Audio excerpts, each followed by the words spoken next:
आदर पूर्वक आदरणीय डॉक्टर रजनी गुप्ता मैडम को आमंत्रित करता हूँ। स्वागत है। कृपया अपनी प्रस्तुति प्रारंभ करें। जी, मैं आदरणीय मंच एवं माँ सरस्वती को नमन करते हुए अपनी प्रस्तुति करती हूँ। जो अन्य कवियों के पढ़ने हैं उसमें मैं झारखंड की कवियत्रियों की कविता पढ़ रही हूँ। आज कवियत्रियों की ही कविता पढ़ रही हूँ। हमारी एक जानी मानी कवियत्री है अनीता रश्मि जी। तो आदरणीय अनीता रश्मि जी की कविता है दर्द। दर्द कटते पेड़ों ने बड़े दर्द के साथ आखिरी बार यूं देखा किया उसे, जैसे जिबा होते बकरे की कातर मासूम आंखें ताकती है देर तक सा आश्चर्य अपने तिमरदार को। फिर भी रुकते कहाँ हैं कपटी हाथ कसाई के, अपने धारदार हथियारों संग खड़ा अड़ा रहता है वह उसके सर पर परखता अपने शिकार को। मासूम पेड़ और बकरे जहाँ के भी हो, छोटे या बड़े, हर समय हर कहीं कटते ही रहते हैं बेदर्दी से, लाख लाख हाथों से, लाखों लाख जगह पर। मेरी दूसरी कविता है आदरणीय जनसिता केरेकेट्टा जी की। ऑक्सीजन की कमी को बहुत सी नदियां मर गई। ऑक्सीजन की कमी से बहुत सी नदियां मर गई, पर किसी ने ध्यान नहीं दिया कि उनकी लाशें तैर रही है मरे हुए पानी में अभी भी। किसी की लाश से ऊपर आदमी की लाश डाल देने से किसी के अपराध पानी में घुल नहीं जाते। वे सब पानी में तैरते रहते हैं, जैसे नदी के साथ आदमी की लाशें तैर रही है मरे हुए पानी में अब भी। एक दिन जब सारी नदियां मर जाएंगी ऑक्सीजन की कमी से, तब मरी हुई नदियों में तैरती मिलेंगी सभ्यताओं की लाशें भी। नदियां जानती है कि उनके मरने के बाद आती है सभ्यताओं के मरने की बात। क्या बात, बहुत अगली मेरी कविता है निर्मला पुतुल जी की संथाल परगना। झारखंड का एक हिस्सा है संथाल परगना, अब नहीं रहा संथाल परगना। आदरणीय निर्मला पुतुल जी की कविता। संथाल परगना अब नहीं रहा संथाल परगना, बहुत कम बचे रह गए हैं अपनी भाषा और वेशभूषा में यहाँ के लोग। बाजार की तरफ भागते सब कुछ गड्ढ-मड्ढ हो गया है इन दिनों यहाँ। उखड़ गए हैं बड़े बड़े पुराने पेड़ और कंक्रीट के परस्ते जंगल में खो गई है इनकी पहचान। काया पलट हो रहा है इसकी, तीर धनुष मांदल नगाड़ा बांसुरी सब बटोर लिए जा रहे हैं लोक संग्रहालय समय की मुर्दागरी में लाद कर। इसकी बेहतरी के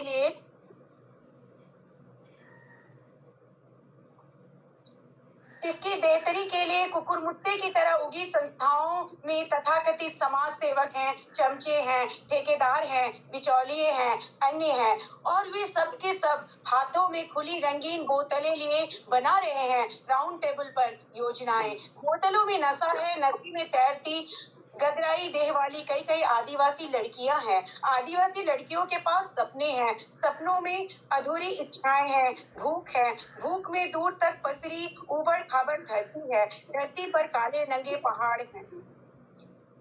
क्या बात, धरती पर काले नंगे पहाड़ हैं, पहाड़ पर वीरानियां। बस अब क्या है संथाल परगना में, उतना भी बचा नहीं रहा वह संथाल परगना में जितने की उनकी संस्कृति के किस्से। क्या अगली कविता है उन्हीं की आदरणीय निर्मला पुतुल जी की बिटिया मुर्मू के लिए। ये उनकी सीरीज की कविता है बिटिया मुर्मू के लिए। पहली कविता। उठो उठो कि अपने अंधेरे के खिलाफ उठो, उठो अपने पीछे चल रही साजिश के खिलाफ, उठो कि तुम जहां से हो वहां से उठो, जैसे तूफान से बवंडर उठता है, उठती है जैसे राख में दबी चिंगारी। देखो अपनी बस्ती के सीमांत पर जहां धाराशायी हो रहे हैं पेड़, कुल्हाड़ियों के सामने असहाय रोज नंगी होती बस्तियां, एक रोज मांगेगी तुमसे तुम्हारी खामोशी के जवाब। उन्हीं की दूसरी कविता है इन सदियों का क्या, आएंगे जाएंगे क्या, अब भी विश्वास करने लायक बचा है यह समय। तुम्हारे विश्वास की जड़ें आखिर कितनी गहरी है? समय के द्वारा लगातार उतरे जाने के बावजूद क्या वे पाताल में गई हैं, जबकि तुम्हारे हिस्से में भूख और थकान के सिवा एक बेहतर जिंदगी की उम्मीद के शायद कुछ भी नहीं। विडंबना ही है कि ईश्वर पर सबसे ज्यादा कैसे करती हो विश्वास। ये मेरी 5 कविताएं हो गई दूसरे कवियों की। अब मैं अपनी कविताएं पढ़ूंगी। जी पढ़ा जाए। मेरी पहली कविता है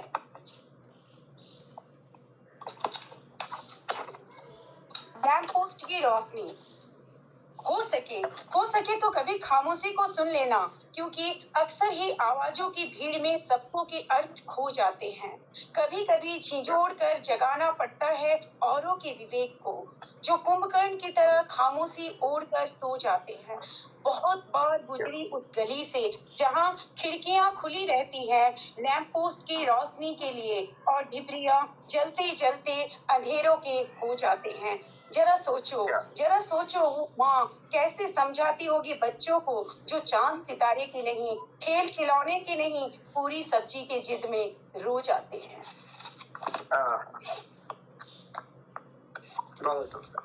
फिर अगली कविता है पहचान। आज के दौर की लोगों की गिनती बढ़ रही है, अकेला हो रहा है आदमी, बड़ी बड़ी गाड़ियों में सवार खुद को ढो रहा है आदमी, रात भर काम करता मशीन, दिन में सो रहा है आदमी, हर कदम पे कुछ नए की तलाश, अपनी पहचान खो रहा है आदमी, खुद अपने ही आप से कैसे पराया हो रहा है आदमी, भविष्य की नस्ल कैसी होगी जैसे बीज बो रहा है आदमी। मेरी अगली कविता है बेटी की डोली। खुशियों की बरसात की आस लिए अश्कों से भीगते रहे लोग, बादलों के पार से वो मंजर का लुत्फ उठाता रहा। सर्दियां आई तो सब करने लगे अलाव जलाने की तैयारी, पेट की आग फटे कंबल में दबाए कोई रात भर पसीना बहाता रहा। आसमान में बस देखकर बादल हिल गई बाछे, फसल के लहराने में देर है मगर ख्यालों में बेटी की डोली सजाता रहा। कहकर वो निकला था घर से लौट आएगा सूरज ढलने से पहले, पता चला परिंदों के पीछे रास्ता भुलाता रहा। ये अगली कविता है मौसम। गर्मियों के हाथ बुन रहे थे सर्दियों के पोशाक, धूप की तपिश में तपकर धीरे धीरे मौसम बड़ा हो रहा था। जवानी के माथे पर पसीना, हाथों में कुदाल देखकर बुढ़ापे के आंखों से छलक पड़े आंसू। बीते साल फसल को मार गया था पाला, इस साल फिर मेहनत कड़ा हो रहा था। कन्या को जन्म देने की बात पर अचानक ही अड़ गई थी जननी। घर वाले, आसमान, जमीन सब हैरान थे, ब्रह्मा को भी अचरज जरा हो रहा था। सहमी हुई नववधु संशय की घूंघट ओढ़े कांपते पैरों से गृह प्रवेश कर रही थी। सास की आंखों में उभर आए 25 साल पुरानी तस्वीर, कोई जख्म जैसे अचानक हरा हो रहा था। मेरी अगली कविता है। मकानों की फसल लहलहा रही है, हरे भरे जंगल बेरहमी से कट रहे हैं, चिलचिलाती धूप बढ़ती ही जा रही है, राहगीरों के सर से छांव हट रहे हैं। पहले कई कमरे का एक होता था मालिक, अब एक कमरे में कई अट रहे हैं। सांस लेने की भी होड़ लग जाएगी, जमीन के साथ साथ आसमान बट रहे हैं। बच्चों के कोलाहल के स्वर दब गए हैं, वाहनों के शोर से कान के पर्दे फट रहे हैं। प्रकृति का संतुलन तब तक रहेगा बरकरार जिस रफ्तार से ये वाकयात घट रहे हैं। कितनी फुर्सत है कि सोचे इस बारे में, दिन ब दिन लोग अपने आप में सिमट रहे हैं। मेरी अगली कविता है मिसाल। जी। मोम से जज्बात घर में छोड़कर निकल, जब बाहर निकल फौलादी इरादों की चादर ओढ़ कर निकल। लड़की है तू जरा सावधानी बरत, अश्कों को अलविदा कर भावनाओं से मुख मोड़ कर निकल। दुनिया खूबसूरत है अगर चलना तुझे आए, मजबूती से कदम उठा, हर गली हर रास्ते को जोड़ कर निकल। अगर चांद चाहिए सितारों से समझौता न कर, खुद पे भरोसा रख, बाधाओं की दीवार तोड़ कर निकल। गिरती नैतिकता के दौर में अपनी जिम्मेदारी समझ, संस्कारों को जिंदा रख, कवल की तरह कीचड़ को फोड़ कर निकल। दिए की मानी रक्षा करो। कीचड़ हाथों में लिए फिरते हैं लोग, जरा दामन बचाकर चला करो।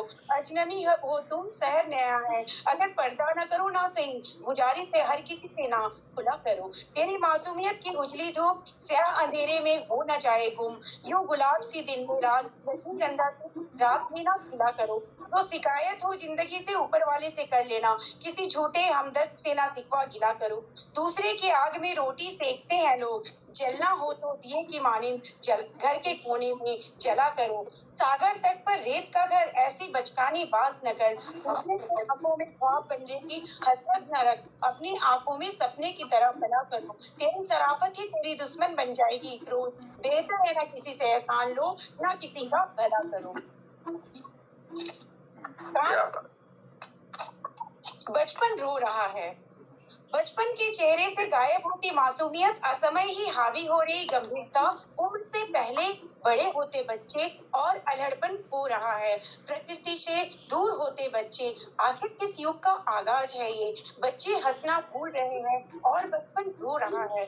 जिंदगी की रफ्तार बढ़ गई है या उम्र बचपन का घट गया है, ये विषय विमर्श का है। बच्चों के पास सोने का समय नहीं और सारा जग सो रहा है। चिंता की लकीरें उभर आई है जीवन के मस्तिष्क पर, चल रहा मंथन विचारों का, निष्कर्ष पर पहुंचना है जरूरी, आखिर क्या हो रहा है।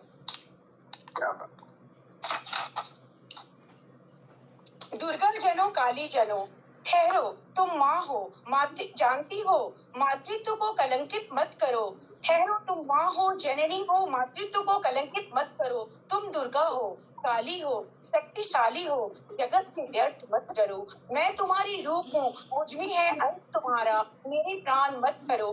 क्या हुआ जो पुत्री हूँ मैं, मुझ में भी दुर्गा है, मुझ में भी तो है काली। मुझे मत दो मुझे जिसकी प्याली, तुम ये अनर्थ मत करो। दुर्गा बनो, काली बनो, थोड़ा तनो, अंधविश्वास का संहार करो, अपने कर्तव्य से मुख मत फेरो। पुत्री की माँ हो, दुर्गा जनो, काली जनो, नारी की गरिमा खंडित मत करो। जागो बढ़ो, समाज में व्याप्त भ्रष्टाचार, निर्बलों पे हर रोज होता अत्याचार, अबलाओं पे आए दिन का बलात्कार, चोरी डकैती ठगी लूटमार, हर ओर फैला ये कैसा व्यभिचार। और इन सबों के बीच सांस लेते हुए तुम, ये घटनाएं तुम्हें जोड़ती नहीं, तुम्हारी आत्मा तुमसे प्रश्न नहीं करती, कैसे शांत रह पाते हो तुमसे ही तो ये सृष्टि है, तुम इस सृष्टि के अंग हो, कैसे नींद आती है तुम्हें, कैसे चैन से सो जाते हो तुम। समाज की प्रगति के रास्ते में ये अवरोध सिर्फ हटा सकता है तुम्हारा कर्तव्य बोध। उठो, जागो, बढ़ो, इन बुराइयों के खिलाफ लड़ो, अपनी शक्ति को पहचानो, एक सभ्य समाज करो। मेरी अगली कविता है बुनियाद की पहली ईंट। कल रात चौराहे पे लुट गई कोई कुंवारी, इस खबर को पढ़कर सर से झुकती नहीं पलकें तुम्हारी जरा सी कोशिश से ये हादसा टल सकता था। बेशर्मी के चादर से ढांप कर चेहरा निकल लेते हो तुम पतली गली से, और फिर दावा करते हो इंसान होने का। सुबह जब चौराहे पे चर्चा होती है रात के हादसे का, खुले चेहरे के साथ तुम भी शामिल हो जाते हो उस बिना रीढ़ की भीड़ में। कभी व्यवस्था को कोसते हो, कभी लड़की पर उंगली उठाते हो, कभी उन बदमाशों को जी भर देते हो गाली। अपनी कायरता स्वार्थपरता को छिपाने के लिए ज्यादा से ज्यादा बोलते हो, ताकि तुम्हारी चुप्पी तुम्हारे लिए ही असहनीय न हो जाए। मौका मिलते ही तुम्हारा अंतर्मन तुम्हें कटघरे पे खड़ा न कर दे, और फिर बिना किसी वकील और गिरा के ही तुम्हारी सुनवाई ना हो जाए। बढ़िया, बहुत बढ़िया। मेरी अगली कविता है बिखरते रिश्ते। उठती हुई दीवारें, टूटते हुए घर, अपने ही हाथों कटता अपना ही सर। बिखरते रिश्ते, बढ़ता प्यार, सिसकती ममता, बुढ़ापा लाचार। ऊंची तालीम, नीची सोच, अपने ही घोंसले पर मारते अपना ही चोंच। आकाश पर उड़ते मिजाज और जमीन पर पड़ते नहीं पैर। कहने को सारा जहां हमारा, मानने को अपने भी गैर। अजीब तंग है इनके विचार, रिश्ते इनके लिए है कल का अखबार। पाने को सारी दुनिया, देने को अपनापन भी कम पड़े, उनको ही ऊंचा दिखलाते इनके बलबूते पर ही है खड़े। विकास की सड़क। मेरी अगली कविता है विकास की सड़क। विकास के स्वप्न को साकार करने शहर की सड़क जा पहुंची गांव तक, और गांव का हरिया उसी सड़क से होता हुआ जा पहुंचा शहर, और फिर शहर की जिंदगी ने एक दिन उसे पहुंचा दिया शहर के रेड लाइट एरिया में, और कई महीनों बाद उसी सड़क से पहुंच गया वापस गांव के अपने टूटे मकान की टूटी खाट पर। जब वो गया था तब भी अकेला नहीं था, आंखों में स्वप्नबेल थे। जब लौटा तब भी अकेला नहीं है, जानलेवा बीमारी का बीज साथ लाया था। एक हंसता खेलता युवा अशिक्षा के अंधकार में विकास की बड़ी बेटी पर अनजाने ही चढ़ गया था। गांव के लिए एक इतिहास गढ़ गया था, वो विकास के नाम पर एक प्रश्न कर गया था।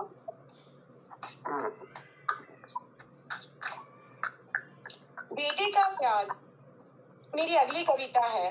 वृद्धा आश्रम में माँ को देखते ही बेटे ने उसके चरण पकड़ लिए। माँ के चेहरे पर कोई भाव नहीं था, बेटे से मिलने का कोई चाव नहीं था, पर माँ का मन डोला। झट माँ ने खुद को संभाला। नारी सशक्तिकरण के दौर में माँ भी नहीं थी पीछे, इससे पहले कि बेटा माँ की ममता खींचे। मुस्कुराते हुए माँ बोली, मुझे मालूम है इतना पानी कितने आटे में। तेरी कंपनी इन दिनों चल रही है घाटे में। सूचना के अधिकार की मैं करती हूँ कदर, मैं भी रखती हूँ दुनियादारी की खबर। क्यों बेटा मेरे पासबुक पर है तेरी नजर? बेशर्म बेटा हैरान था। मेरी गौ जैसी माँ कब से नागिन से पुकारने लगी। इसी सोच में परेशान था। बेटे की परेशानी भाप कर, घूंघट से चेहरे को ढांप कर माँ बोली, परेशान क्यों होते हो? माँ की ममता से कब मना है? आखिर कौन सा सफौला तो मैंने ही जना है। मेरे आशीर्वाद है तेरे साथ, बस पासबुक की मत कर बात। तेरे पिताजी तो मुख मोड़ गए, पर अच्छा है पेंशन छोड़ गए। ये पासबुक तो है मेरे बुढ़ापे की लाठी, वरना मेरे पिता को भी ना मिलेगी काठी। आंखों में आंसू लिए जो करने आया था ममता का धंधा, वो कमजोर बेटा क्या देगा माँ की हड्डी को कंधा। बेटा अभी भी शर्मसार नहीं था, किस्मत का खत्म हुआ बार नहीं था। पोता जो सब सुन रहा था खड़ा, मौका पाते ही झट बोल पड़ा, पिताजी एक पासबुक तुम भी दोनों भी खुलवाना, आखिर तुमको भी एक दिन यही है आना। मेरी समय है ना? रंग और जादू। मुझे लगता है रंग और जादू। अगर तुम वाकई चित्रकार हो तो एक गरीब बच्चे के मासूम सपने को आकार दे दो, उसकी स्याह जिंदगी में रंग भर दो, मैं मान जाऊंगी। एक विधवा बहन की सफेद साड़ी में कुछ रंग बिरंगे फूल खिला दो, उसे विधवा होने के इस अपराध से मुक्त करा दो, मैं मान जाऊंगी। अगर तुम जादूगर हो तो किसी गरीब बच्चे को खिलौने दिलवा दो, नए कपड़े और मिठाइयाँ भी दिलवा दो, मैं मान जाऊंगी। किसी गरीब के खाली भगोने में चावल उबाल दो, उसके बच्चे के चेहरे पर मुस्कुराहट खिला दो, मैं मान जाऊंगी। मेरी अगली कविता है, मैं नतमस्तक हूँ। मैं नतमस्तक हूँ, मैं प्रणाम करती हूँ गरीब के आतिथ्य सत्कार को, जो अपने हिस्से की आधी रोटी भी आतिथ्य के हवाले कर पानी पीकर सो जाता है। मैं नतमस्तक हूँ, मैं प्रणाम करती हूँ मजदूर के साहस को, जो अपने दिन भर की मेहनत की कमाई, जिस पर उसके बच्चे परिवार का अधिकार है, अपने साथी मजदूर के इलाज में खर्च कर निश्चिंत हो जाता है। मैं नतमस्तक हूँ, मैं प्रणाम करती हूँ उस रिश्ते वाले को, जो अजनबी शहर में पता तलाशती अजनबी महिला को बगैर किसी लालच के उसकी मंजिल तक पहुंचाता है, अपना फर्ज समझता है। मैं नतमस्तक हूँ, मैं प्रणाम करती हूँ उस गरीब महिला के अदम्य साहस को, जो कठिन परिश्रम से अनाथ बच्चियों की परवरिश कर, उसे सुशिक्षित कर अपना उसका घर बसाना उसका धर्म समझती है। मैं नतमस्तक हूँ, मैं प्रणाम करती हूँ बाल मजदूर के साहसिक परिश्रम को, जो इस नन्ही सी उम्र में अपने और अपने परिवार की पेट भरने की क्षमता रखता है। मैं नतमस्तक हूँ, मैं प्रणाम करती हूँ हर उस जज्बे को, जिसमें निस्वार्थ कुछ कर गुजरने की चाहत हो। मेरी अगली कविता है, मरी हुई संभावना। उम्मीदों की चमकती दोपहरी कब नाकामी की स्याह सांप में बदल गई पता न चला। ऊपर की उदासी कब जेहर खून और तंतुओं तक पसर गई पता ही न चला।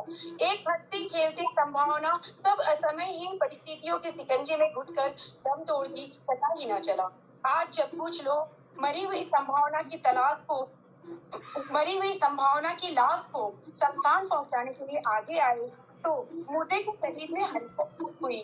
मरी हुई संभावना के होठ पर अनायास सी मुस्कुराहट की एक लकीर दौड़ गई। जब वो जीना चाहती थी, किसी ने उसकी ओर हाथ नहीं बढ़ाया, और मरे हुए को मारने के लिए सब आगे आ गए। उसके मन और जिंदा धड़कते हुए जिस्म को किसी ने चैन पहुंचाने की कोशिश नहीं की। आज मरने पर उसके आत्मा की शांति के लिए हवन की बात हो रही है। मेरी अगली कविता है, वेदना। कतराई आंखों में ठहरी हुई वेदना आंसुओं की शक्ल में पिघलती नहीं, लुटी गई अस्मिता की खामोश सिसकियां रूंधे गले से बाहर भी निकलती नहीं। पलायन का देश दंश झेलता पूरा समाज, झारखंड के ठेकेदारों की सोई हुई चेतना जागे तो क्या, करवट भी बदलती नहीं। गैरों के हाथ रोज चली जा रही झारखंड की भोली भाली आदिवासी या लानत है हमसे, अपने घर की इज्जत भी संभलती नहीं। आश्चर्य है, भूख और रोटी के बीच के फासले को पाटने के लिए रत्नगर्भा झारखंड की धरती, क्या 2 जून की रोटी भी उगलती नहीं। धन्यवाद मैडम, बहुत सुंदर प्रस्तुति। आपका समय समाप्त हुआ। जी। अब मैं आदरणीय सिद्धेश्वर सर से आग्रह करता हूं, कृपया मैडम डॉक्टर रजनी गुप्ता जी की प्रस्तुति पर वार प्रदान करें। जी, बहुत कठिन प्रतियोगिता दौर से यह प्रतियोगिता कठिन दौर से गुजर रहा है और रजनी गुप्ता ने प्रयास काफ़ी किया है, मेहनत काफ़ी किया है, इसमें कोई दो मत नहीं है। और उन्होंने दूसरों की जो रचनाएं यहाँ प्रस्तुत किया है, उसमें 5 रचनाएं रचनाएं तो बहुत अच्छी है। उसमें से एक रचना हमको नहीं लगा कि सामाजिक प्रहार है, प्रेरक कविता थी, लेकिन सामाजिक प्रहार वाली जो बात है उसमें 2-3 रचनाओं में इस तरह है, तो हम दूसरे की रचनाओं पर उनको 4 नंबर देते हैं। और उनकी अपनी रचनाएं जो प्रस्तुत हुई है, अधिक से अधिक रचनाओं को प्रस्तुत करने के कारण वो अपनी प्रस्तुति कमज़ोर कर दी। ये तो उनकी आवाज़ भी बहुत अच्छी है, प्रस्तुति भी उनका बहुत अच्छी है, लेकिन धड़ाधड़ जैसे कविता जैसी पढ़नी चाहिए। निराश होने की बात नहीं है, मैं चूँकि यहाँ नंबर देना है और किसी एक की तो है ही, लेकिन कविता यदि कविता ऐसा पढ़ेगा तो उसमें प्रस्तुति में थोड़ा सा अच्छा निखारपन आता है। लेकिन आप धड़ा इस तरह पढ़ती चली गई जैसे कि लग रहा है कि हम कोई गद्य पढ़ रहे हैं, कविता नहीं पढ़ रहे हैं। कुछ कविताएँ अच्छी जरूर थी, हालांकि आपने अधिकांश कविताएं पढ़ी है, लेकिन उसमें से 4 कविताएं ऐसी हैं जो कि बहुत प्रेरक कविता है, बहुत अच्छी कविता है, लेकिन सामाजिक प्रहार वाली जो बात है, जो इसमें नंबरिंग देने के क्रम में आता है, वो मुझे उसमें देखने को नहीं मिली। बाकी रचनाएं आपकी सारी अच्छी रचनाएं थी। प्रेरक वाली जो बात आती है, जो नियम के हिसाब से है, वो नहीं है। इसलिए बहुत सारी रचनाएं होने के बावजूद इसमें हम आपको 8 नंबर देना चाहेंगे। और प्रस्तुति में तो निश्चित तौर पर आपकी अच्छी होती यदि आप लगातार उस हिसाब से नहीं पढ़ती तो, इसीलिए मैं प्रस्तुति में 3 नंबर दूंगा।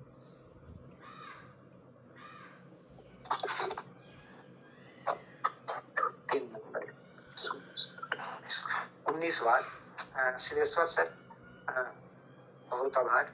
19 बार प्रदान किया गया आपके द्वारा। अब मैं आदरणीय विजयानंद विजय सर से आग्रह करता हूं, कृपया डॉक्टर रजनी गुप्ता मैडम को वार प्रदान करें।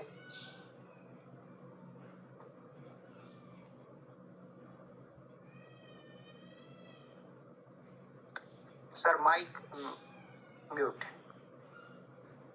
हाँ, मैं रजनी गुप्ता जी को पुष्प दे रहा हूँ 4, वार पर मैं अपनी ओर से 9 दे रहा हूँ और प्रस्तुति पर 3।